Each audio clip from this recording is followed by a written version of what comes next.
Welcome back. I'm going to show you how to join Scratch as an individual creator and as an educator. An educator account will allow you to view teaching resources and to set up classrooms for your students. You cannot add names through Google Classroom. Instead, you can upload a CSV file or send a link to your students to join the class. To learn more about this, view the video on the Scratch website that has further details. The Scratch community is global, and it is a practical opportunity for students to put their digital citizenship skills into action.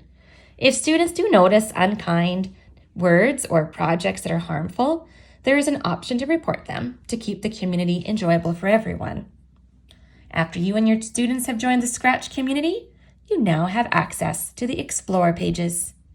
In this section, students can also test out shared projects made by other members of the Scratch community. As well, they can look inside the projects to learn about how the projects were created using code. When your students create projects, they also have the option to share or unshare, enable or disable commenting, all according to their personal preferences. There are some benefits to your students testing out these shared and published projects.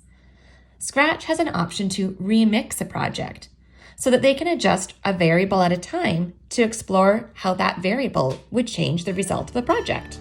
Check out my next video on educator resources and educator communities. In this area, I will show you some tips on how to find resources to help students who are familiar with Scratch and also those who are just getting started.